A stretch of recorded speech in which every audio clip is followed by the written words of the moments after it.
Uno de los momentos más importantes, más interesantes también de la historia bíblica, de la historia del Antiguo Testamento, es la del regreso de Israel de la cautividad. Algo que ocurrió aproximadamente en el año 536 antes de Jesucristo. Entonces es interesante porque en el Antiguo Testamento se da una gran, digamos, acumulación de testigos. Hay distintos profetas, distintos escritores bíblicos que nos hablan de este momento. En Isaías 45 está el nombre de Ciro, quien tenía que dar también el mandato, el edicto de que todo el mundo que había sido dispersado entre las naciones volviera a Jerusalén, si así lo quisiera, para adorar al Señor, que fuera Dios con él. En Jeremías 25, en Jeremías 29 se nos dice que el tiempo de la cautividad tenía que ser 70 años. Después está el libro de Daniel en el capítulo 9, cuando precisamente se cumple los 70 años de este cautiverio. Y entonces vemos que Daniel está orando al Señor, confesando sus culpas.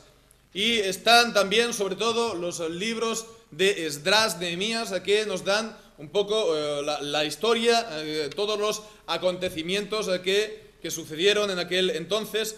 Y los profetas también, Ageo y Malaquías. Ageo y Malaquías también profetizaron en este periodo tan importante de la historia del pueblo de Dios.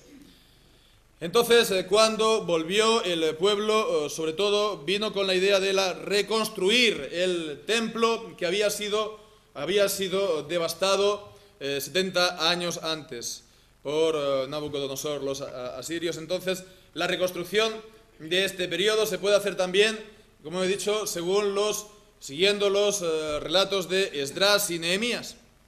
Volvió el pueblo entonces en el año 536 con el edicto de Ciro, y entonces se puso a restaurar este templo, y lo vemos esto en el capítulo 3 de Esdras, y en el capítulo 4 vemos cómo hubo la oposición de los enemigos de los israelitas, que también enviaron cartas a los reyes de Persia, y entonces el rey de Persia hizo cesar el trabajo. Pasaron aproximadamente 14 años sin que el trabajo avanzara, pero después el pueblo se levantó sin esperar el permiso de obras, sin esperar el permiso del rey de Ciro, del rey de Persia, y entonces se completó el trabajo aproximadamente el año 520 antes de Cristo. ¿Y cómo es que el pueblo se levantó? ¿Por qué lo hizo? Pues fue sobre todo porque los profetas Ageo y Zacarías animaron al pueblo a hacerlo. Animaron sobre todo a los líderes del pueblo. Vemos aquí Zorobabel y también Josué. Zorobabel era el gobernador político, civil del pueblo. Josué, vemos, es el sumo sacerdote. Y animaron también a todo el pueblo a que se pusiera manos a la obra. Que no tuvieran ellos temor, porque no tenían, digamos, el permiso de los reyes humanos. Era un mensaje de confianza, era una exhortación a la obra. Leemos aquí en el versículo 4, pues ahora Zorobabel, esfuérzate, dice Jehová, esfuérzate también, Josué, hijo de Josadac, sumo sacerdote, cobrad ánimo, no temáis, yo estoy con vosotros, dice Jehová de los ejércitos. Basado esto también en el pacto que él había establecido con el pueblo cuando salieron de Egipto. Entonces, así mi espíritu estará en medio de vosotros, no temáis. Entonces les daba este mensaje de confianza y este mensaje también de exhortación, de que se pusieran manos a la obra, de que cumplieran con su deber. Ahora bien, también nos podemos preguntar si esto por sí solo es suficiente para, digamos, motivar a la gente. La exhortación a la confianza, por supuesto, tiene que estar la confianza en el Señor, el cumplir con nuestro deber, por supuesto, también. Pero vemos, esto es todo para conseguir motivar al pueblo, es todo lo que presentaron los profetas para motivar al pueblo, para que se pusieran manos a la obra. Tomemos un símil deportivo. Están pues los entrenadores, y los entrenadores de los equipos de fútbol o de cualquier otro deporte los anima a los jugadores, les da confianza en sus posibilidades, les da las instrucciones también para que lo jueguen como tienen que hacer para ganar al contrario. Pero ¿qué es lo que motiva al jugador? ¿Qué es lo que motiva al jugador? Pues es el deseo de victoria. El deseo de victoria y, digamos, el poder gozar. Estamos hablando de un plano humano, terrenal, ¿no? De unos momentos efímeros de gloria. Poder, que en la ciudad, pues todo el mundo hable de estos jugadores o del equipo. Bien, pues podemos decir que esto nos encontramos también aquí. Vemos en el versículo 7, nos vamos a centrar sobre todo en este versículo de esta mañana. Versículos 6 y 7. Dice así: porque así dice Jehová de los ejércitos, de aquí a poco haré yo temblar los cielos y la tierra, el mar y la tierra seca, y haré temblar a todas las naciones, y vendrá el deseado de todas las naciones, y llenaré de gloria esta casa, ha dicho Jehová de los ejércitos.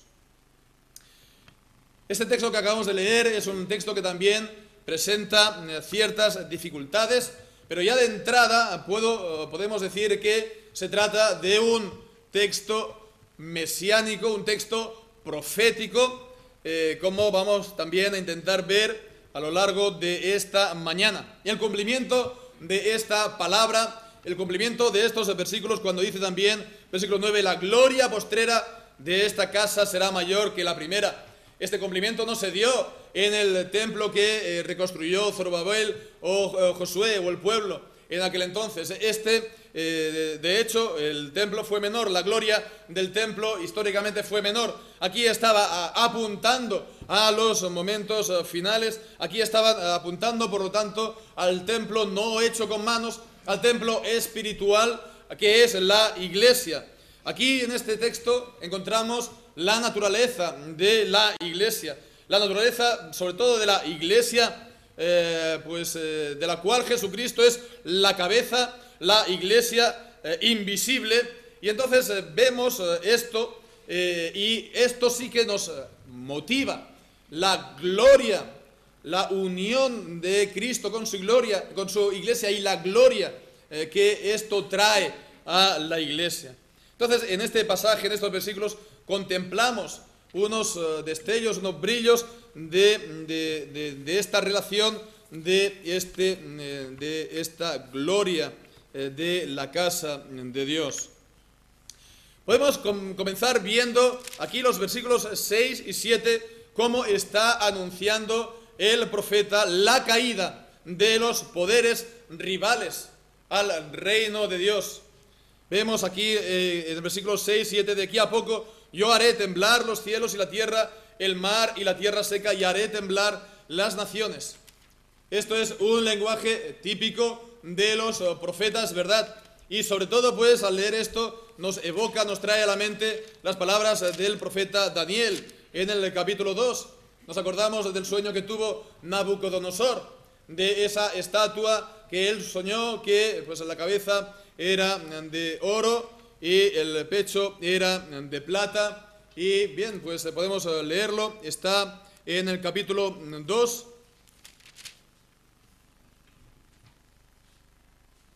En el versículo 31, tú, oh rey, veías y he aquí una gran imagen, esta imagen que era muy grande y cuya gloria era muy sublime, estaba en pie delante de ti, y su aspecto era terrible. La cabeza de esta imagen era de oro fino, su pecho y sus brazos de plata, su vientre y sus muslos de bronce, sus piernas de hierro y sus pies en parte de hierro y en parte de barro cocido. Estabas mirando hasta que una piedra fue cortada, no con mano, e hirió a la imagen en sus pies de hierro y de barro cocido, y los desmenuzó. Entonces también fueron desmenuzados también el hierro, el barro cocido, el bronce, la plata y el oro, fueron como tamo de las eras en verano, y se los llevó el viento, sin que de ellos no quedase rastro alguno. Mas la piedra que hirió a la imagen fue hecha un gran monte que llenó toda la tierra. Y entonces con este sueño, con esta imagen, se estaban representando aquí una sucesión de imperios que iban a cubrir pues toda la tierra conocida aquel entonces.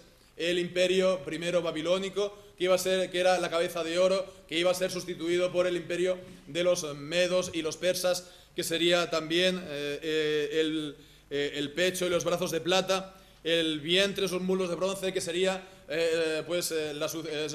cuando fueron sucedidos por el imperio griego, el conquistador Alejandro Magno, que se hizo con todo la tierra, que llegó hasta la India, y después su imperio fue dividido también, como vemos más adelante en este mismo libro de Daniel. Por último, las piernas de hierro era el imperio romano, y después también la sucesión de reinos en alianzas que vendrían después de la caída del Imperio Romano. Dice, en parte de hierro, en parte de barro cocido. Alianzas entre distintos estados, naciones, pero que no llegarían, a unirse como ocurrió en los tiempos de los antiguos imperios. Y entonces vino la piedra que está simbolizando aquí la venida del reino de Dios.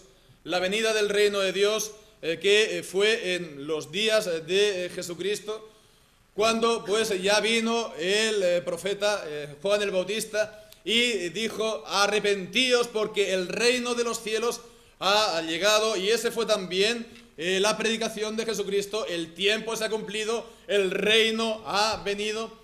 Entonces vemos que la venida del reino de Dios es lo que hace caer a todos los imperios y a todos los poderes humanos que se oponen precisamente al reinado de Dios, al reinado de Dios en el mundo, el reinado de Dios en la tierra. Esto es lo que hizo el Hijo de Dios, esto es lo que hizo el Hijo del Hombre, Jesucristo, cuando vino en su primera venida, hace 2000 años, con su encarnación, con su muerte en la cruz, con su resurrección y con su ascensión a los cielos. Él vino en los tiempos de este imperio, el imperio romano, cuando también el pueblo de Israel estaba sometido. Pensemos, había sido obligado a hacer un censo, y pensemos lo que esto significaba en los tiempos del Antiguo Testamento. El rey David hizo un censo del pueblo, y eso encendió la ira de Dios en contra de él, en contra del pueblo de Israel. Y ahora era un pueblo pagano, un pueblo que no adoraba al Dios verdadero, que obligaba a la gente a censarse.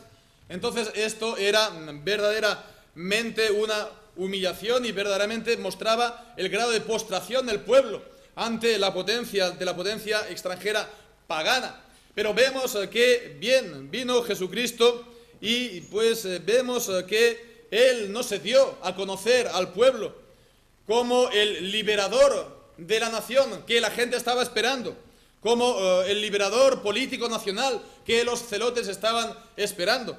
Él, ¿cómo vino? Él vino, dice la palabra, haciendo bienes y librando a los oprimidos del diablo. Él no vino siendo el Señor de la gloria, Él no vino a ser servido, sino a servir y a dar su vida en rescate de muchos. Él no vino a morar en un palacio, sino Él, que era el Señor de la gloria, no tenía dónde recostar su cabeza. Entonces vemos, era el Señor de la gloria, era el Hijo, y contra Él conspiraron las naciones, como vemos en el libro de los Hechos también, en el capítulo 4, que las naciones, los romanos y los judíos conspiraron contra Jesús, condenándolo a la muerte. Entonces vemos que esto fue precisamente la victoria de Cristo. Ellos lo entregaron a la muerte por el consejo, por el decreto determinado de Dios, nos dice Hechos, Y esto que marcaba, digamos, aparentemente la derrota del Hijo y la humillación del Hijo, eso fue su victoria. Porque allí estaba, pues, derrotando al diablo. Ahí estaba él, pues, poniendo a público vituperio a los principados y potestades que dice Colosenses. Allí estaba ganando la victoria sobre el mundo entero. Y después de haber muerto, resucitó él al tercer día y ha ascendido a los cielos.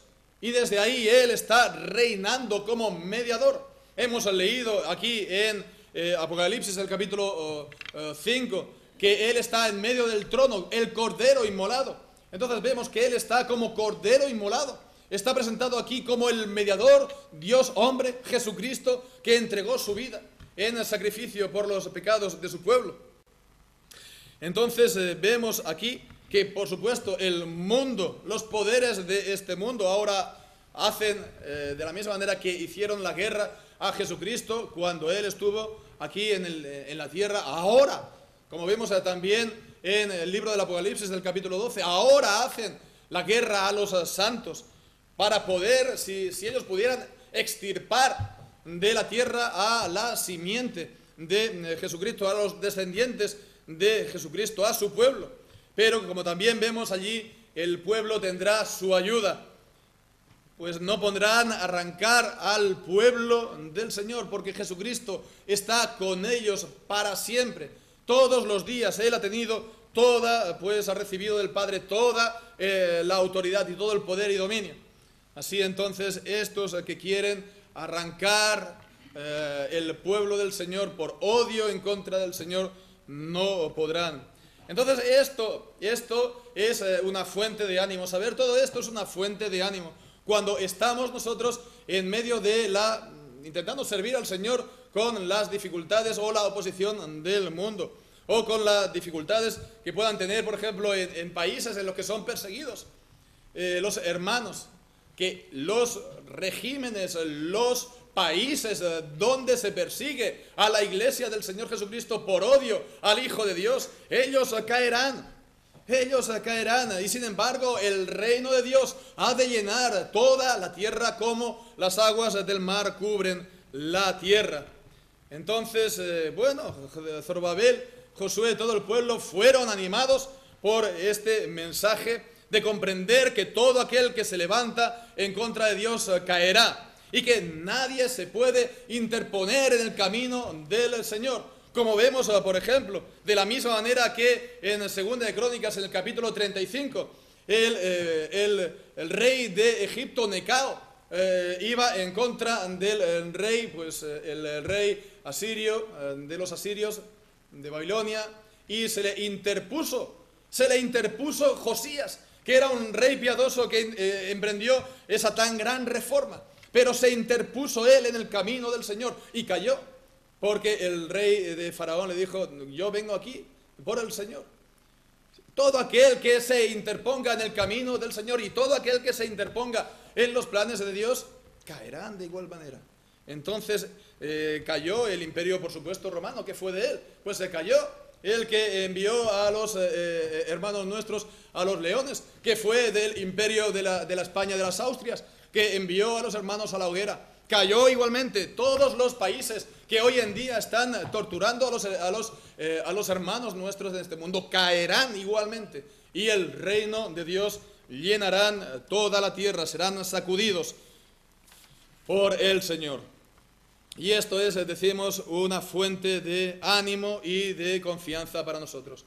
Pero vemos más aquí en este capítulo 2 de Ageo, en el versículo 7. Sobre todo vemos aquí, llama la atención la segunda frase, dice, haré y vendrá el deseado a todas las naciones. Aquí se nos está hablando también de la venida de la persona más importante de la historia. La persona más importante de la historia. En los aviones hay asientos reservados para los VIP, ¿no? Las personas muy importantes, very important person. Entonces, normalmente son hombres de negocios que, pues van en unas condiciones mejores que el resto de la tripulación, del equipaje. Entonces, no son solamente las personas importantes, gente de negocios, También las gentes importantes en un país están la gente que destacan en el arte, o la gente que destacan por sus conocimientos, en la ciencia o en el deporte incluso. Entonces las naciones que lo tienen se sienten orgullosos de aquellos deportistas que ganan una medalla o que ganan un Nobel. Entonces se sienten orgullosos de ellos y se dice de ellos: este hombre, esta mujer es una joya. Este hombre, esta mujer es un verdadero tesoro que tenemos entre nosotros. Bien, pues este es el sentido del texto aquí, en el versículo 7, cuando dice el deseado de las naciones. Literalmente es el deseo. Vendrá el deseo de las naciones. Y es la misma palabra, por ejemplo, que nos encontramos en Primera de Samuel, en el capítulo 9, en el versículo 20, cuando Samuel está hablando a Saúl y le dice: de las asnas que se han perdieron ya hace 3 días, pierde cuidado de ellas, porque se han hallado más para quienes todo lo que hay de codiciable en Israel, sino para ti y para toda la casa de tu padre. Literalmente, para quienes todo el deseo de Israel, sino para ti y toda la casa de tu padre. Entonces vemos, está hablando de lo más preciado, de lo más valioso, de lo que tiene más valor. Y por eso pues se le llama así, el deseo, porque es lo que despierta el deseo de la gente, ¿verdad? Lo que tiene más valor. ¿De qué? Entonces, volviendo aquí a Ageo, acerca de quién está hablando aquí Ageo. Esto es precisamente la dificultad de este texto. Es un texto difícil a la hora de traducir. La mayor dificultad es que hay una falta, digamos, de concordancia entre el verbo, que está en plural, con el nombre, que está en singular. El verbo está en plural y el nombre en singular. Entonces, desde tiempos ya ancestrales, la Iglesia del Señor ha visto aquí una profecía mesiánica. Una profecía mesiánica ya desde los tiempos de los judíos. Ya de los tiempos de los judíos esto se vio como un anuncio de la venida del Mesías. Y así también desde los primeros tiempos de la Iglesia cristiana. Entonces, incluso, por ejemplo, nosotros tenemos traducido no el deseo, sino el deseado. Así es, siguiendo la Biblia en latín, la Vulgata. Entonces, así se transmitió también a la Reina Valera. Pero bueno, por ejemplo, tenemos en las Biblias en inglés, la King James está traducido así, literalmente, el deseo. Vendrá el deseo de todas las naciones. Entonces, bien, la idea es que hoy día las modernas revisiones de la Biblia, podemos coger, pues no sé si decir nombres, la Nueva Versión Internacional, la Reina Valera Actualizada, Biblia de las Américas, etcétera, tantas otras, por no hablar también de las católicas, se traduce esto que vendrán o traerán los tesoros de las naciones. Ya no se traduce aquí como una referencia a Jesucristo, sino a los tesoros o las riquezas de las naciones. Pero creo que no es esto una traducción correcta. ¿Y por qué? Pues primeramente porque hemos dicho, el nombre no está en plural. No está diciendo los tesoros de las naciones, ni las riquezas de las naciones, sino en singular. El deseo de las naciones. En segundo lugar, es que no está diciendo el verbo que traerán. No dicen que traerán los tesoros o traerán las riquezas. Está diciendo que vendrá. Entonces, el verbo venir es importante en el Antiguo Testamento en este tipo de pasajes, porque es un verbo, una referencia al que había de venir, al Mesías. Siempre es con el verbo el que ha de venir, el que viene. Como por ejemplo leemos en Isaías, en el capítulo 59, en versículo 20, y vendrá, vemos, el verbo venir, y vendrá el Redentor a Sión, y a los que se volvieren de la iniquidad en Jacob, dice Jehová. Entonces, bien, las riquezas, ya digo, no vienen solas, las traen, pero el que ha de venir vendrá, Él viene por sí mismo. Bien, pero estas son razones, sí, pero creo que la más importante, se puede decir, es de tipo espiritual. Porque ¿quién o qué es lo que es de más valor en la tierra? ¿Qué o qué persona ha habido que sea lo más valioso que ha habido a lo largo de toda la historia? Pues sin duda la respuesta ha de ser Jesucristo. Jesucristo, el Hijo de Dios, el Hijo del hombre, el Señor de la gloria, que siendo rico, hemos visto, se hizo pobre. Él, siendo el Dios omnipotente, nació de mujer por la obra, por la gracia del Espíritu Santo, y nacido de mujer se puso bajo la ley. Entonces él, en su persona única, porque él era, en su persona única estaban unidas perfectamente tanto su naturaleza divina como la naturaleza humana. Entonces el Dios omnisciente, infinito, estaba unido perfectamente a también una naturaleza humana finita, inseparablemente unido con ella. Entonces es la persona más valiosa porque él era Dios mismo en carne humana. Entonces su obra de salvación también, hemos estado hablando de ella, él cumplió perfectamente la ley de Dios. Él cumplió perfectamente la ley de Dios en vida al obedecer la ley de Dios, en la muerte al ser entregado en sacrificio por el pecado. Él, el Señor de la gloria, dice Primera de Corintios, crucificado.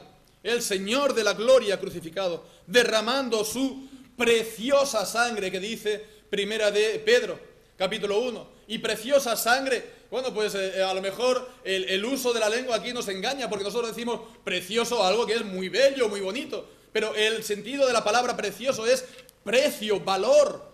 Que el mucho precio, el mucho valor que tiene la sangre de Jesucristo. ¿Qué valor tiene la sangre, la vida del Hijo de Dios? Infinito como su misma persona es. Es la persona de mayor precio, la persona de mayor valor que haya pisado aquí la tierra. El único también en resucitar las primicias de los muertos. Él ha ascendido a los cielos, el Cordero está sentado en medio del trono, Él reina como mediador las naciones, y Él está reuniendo a su pueblo de entre todas las naciones, y Él está también enviando los juicios, como hemos visto, a las naciones que se le oponen y que no besan al Hijo. Entonces, bien, Él es el deseo de las naciones, Él es la persona de mayor valor, de mayor precio. Entonces hemos de verlo y hemos de mirar en nuestro corazón. Él es nuestro deseo, Él es nuestro deseo. El deseo de las naciones lo es porque Él es la persona de mayor precio, pero las naciones ciertamente no lo desean, no quieren poner su yugo, su cabeza, su cuello debajo de su yugo. Lo queremos nosotros. Él nos dice que su yugo es ligero, su carga es fácil. Entonces deseamos nosotros a la persona del Señor Jesucristo, nuestro Señor Jesucristo, nuestro Salvador Jesucristo, que hizo todo esto por nosotros. Si nos preguntan, ¿qué persona es la más importante para ti en tu vida? Que te lo hagan así de repente, que te lo hagan de sorpresa, alguien que te va por la calle, que no tengas tú pues pensada la respuesta. ¿Qué dirías? ¿Cuál sería tu reflejo? Decir, mi Señor Jesucristo. Pues es lo que ha de ser. Que Él ha de ser lo máximo, Él ha de ser lo más preciado, lo más deseado para cada uno de nosotros, sin pensarlo dos veces, el Señor Jesucristo. En tercer y último lugar, en este texto vemos aquí ya la gloria del templo de Dios, la iglesia. Que como decíamos, no es la gloria del templo físico que se construyó con manos en tiempos de Zorobabel o en tiempos de Josué. La carta a los hebreos nos habla mucho de este templo no hecho con manos, que es el templo del Señor Jesucristo, que es la iglesia de Dios. La iglesia de Jesucristo, que está unida a Jesucristo como a su Señor, su Salvador. Él vertió su sangre preciosa para redimirla, para santificarla, Efesios 5, habiéndola purificado con el lavamiento del lavacro de la palabra, el lavamiento. Y ella está unido a Cristo como el cuerpo a su cabeza. En Colosenses capítulo 1 tenemos esa descripción, ese canto maravilloso acerca de la excelencia del Señor Jesucristo. En Colosenses, Él es la imagen del Dios invisible, el primogénito de toda creación. En Él fueron creadas todas las cosas, las que hay en los cielos y las que hay en la tierra, visibles e invisibles, sean tronos, sean dominios, sean principados, sean potestades, todo fue creado por medio de Él y para Él. Él es antes de todas las cosas y todas las cosas en Él subsisten. Vemos aquí la maravilla de la persona del Señor Jesucristo, el deseo de las naciones. Y a continuación dice, y Él es la cabeza del cuerpo que es la iglesia. Él que es el principio, el primogénito de entre los muertos, para que en todo tenga la preeminencia. Vemos qué maravilla. En Él, por cuanto agradó al Padre, que en Él habitase toda plenitud. Toda plenitud. Bien, pues toda plenitud habitó en Jesucristo. De manera que nosotros todos, los creyentes, la iglesia, estamos completos en Él. Si toda plenitud de gracia, toda plenitud de gracia está en Él, si toda la plenitud de la divinidad está en Él, pues nosotros, los creyentes, estamos completos, sin faltar nada, al estar unidos a Cristo. Y fijémonos lo que hace la unión de la iglesia a su cabeza, Jesucristo. En Efesios capítulo 1, en el versículo 22 y 23, dice que sometió todas las cosas bajo sus pies. Dios sometió todas las cosas bajo los pies de Cristo y lo dio a Él por cabeza sobre todas las cosas a la iglesia, la cual es su cuerpo, el cuerpo de Cristo, la plenitud de aquel que todo lo llena en todo. Está diciendo esto acerca de la iglesia. Por esa unión con Jesucristo es la plenitud de aquel que todo lo llena en todo. Es como si aquí la Escritura estuviera diciendo que como si estuviera incompleta la cabeza con el cuerpo. Realmente son palabras maravillosas lo que aquí estamos viendo. Por esta unión con nuestro Señor Jesucristo, con nuestra cabeza, nos ha unido como el cuerpo a la cabeza. El cuerpo, los miembros que Cristo vio de antemano, conoció desde antes de la fundación del mundo, por ellos vino a derramar su sangre, vino a buscarlos porque los conocía por nombre y apellidos, y vino a morir y a resucitar por ellos. Entonces la iglesia es gloriosa por ello. La iglesia es gloriosa también por ser la morada del Espíritu Santo, porque el ser templo de Dios, somos templos del Espíritu Santo. Entonces el templo del Espíritu Santo es la presencia de Jesucristo entre nosotros. Y Él es el que nos da la presencia de Dios. Él es que nos da también todos los dones, todas las gracias de Cristo, de la salvación. Es la morada de Dios, Dios con nosotros. Y de esta manera somos un templo que se va edificando sobre el fundamento que es Jesucristo. Por los ministerios aquí en la tierra, los ministerios de predicación de la palabra, de los ministerios de la adoración que el Señor ha instituido, por los medios de gracia, y por todos estos, pues el reino de Dios va creciendo y va avanzando, como también hemos visto. Entonces ahí está la iglesia del Señor. Pero sobre todo cuando leemos estas palabras se están refiriendo a esta iglesia que está ya en los cielos, que son conocidos perfectamente por el Señor. La iglesia invisible que, bueno, todavía está en este tiempo haciéndose o cumpliéndose, es decir, cada día se están añadiendo las piedras vivas a este templo. Este templo, pues, hasta el último día no se verá del todo completo. Es conocido y está completo en la mente del Señor, pero en el tiempo se está todavía, pues, acabando de llenar, acabando de hacer. Y entonces ahí está esta presencia. Hemos leído en Apocalipsis la adoración que la iglesia, los hermanos están dando ya en el cielo.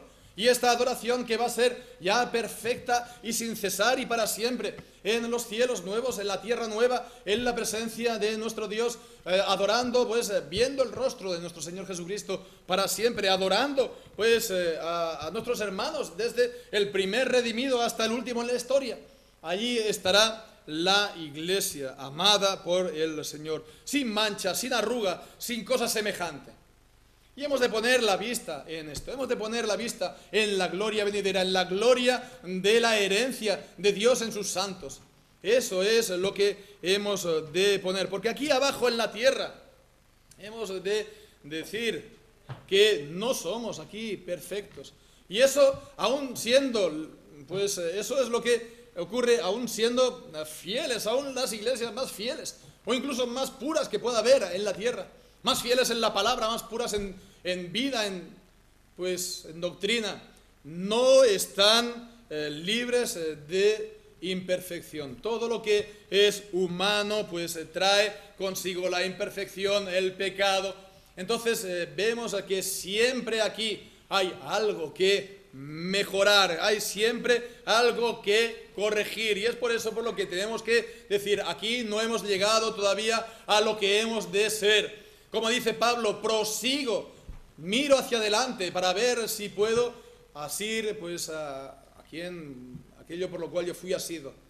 Entonces hemos de continuar y proceder siempre a una continua reforma en nuestras vidas, en nuestras iglesias, a la luz siempre de la autoridad soberana de la Sagrada Escritura. Pero esto es algo que se hace en el Espíritu. ¿Y cómo se hace esto? Pues es siempre mirando al rostro del Señor Jesucristo. Porque es así como somos transformados de gloria en gloria por el Espíritu, por la palabra de Dios, sí, pero en Cristo, por el Espíritu Santo. Entonces, cuando miramos todas estas cosas a la luz de todo lo visto, pues vemos que hay bastantes razones de peso también, pues para que nos animemos en este inicio de año a servir al Señor en este año. Bien, pues también hay lugar para decirlo, a que nosotros como piedras vivas seamos edificados en este templo. Sabemos lo que nos dice Pablo en 1 Corintios capítulo 2, ¿verdad? O capítulo 3, que todo aquel que edifica en este templo oro, o plata, o piedras preciosas, o heno, o madera, o hojarasca, el día será revelado, el fuego lo probará. Y entonces, bien, si uno pues edifica y la obra suya pues se quema, porque era de un material defectuoso, estaba hecha en la carne, no estaba hecho para la gloria de Dios, o no estaba hecho según su palabra, o estaba hecho de manera indolente, o sin celo por el Señor, todo esto se pondrá de manifiesto. Y si sufre pérdida, bueno, pues él será salvo, pero como por fuego, como arrebatado de las brasas. Pero si estamos edificando con lo mejor para el Maestro, con lo mejor de nuestro tiempo, con lo mejor de nuestras energías, con lo mejor de nuestros talentos, con lo mejor de nuestras vidas, tanto material como espiritualmente, en el Espíritu verdaderamente, en amor para el Señor, para la gloria de Dios, en fe, estando en la comunión con el Hijo, siendo partícipes de Él. Pues esto son las buenas obras que glorifican, y estas son las cosas que edifican también el templo de la iglesia. Entonces, ofrezcámonos, hermanos, en este año como sacrificio vivo, santo y agradable a Dios, que es nuestro objeto, que es nuestro culto racional. El ofrecernos de esta manera es que seamos nosotros edificados como piedras no muertas, sino vivas de este templo, y que todo lo que hagamos sea para su mayor gloria en esta tierra. Que así sea, hermanos. Amén. El Señor bendiga su palabra. Padre nuestro que estás en los cielos, queremos alabar y bendecir tu nombre, alabar el nombre de nuestro Salvador Jesucristo, el precioso Salvador, el maravilloso Señor, el Señor de la gloria. Alabamos y bendecimos tu nombre, que nos has hecho templos del Espíritu y cuerpo de Cristo, por tu gracia inmerecida para nosotros, por tu gran amor, Señor. Que Cristo sea glorificado en nuestras vidas, que Cristo sea glorificado en esta nación, Que Cristo sea glorificado en todo el mundo. Que tu reino venga para tu gloria y llene esta tierra. Que Jesucristo venga pronto, Señor, y nosotros podamos gozarnos en su venida. Señor, que así sea. En el nombre de Él, de tu Hijo Jesús, oramos. Amén.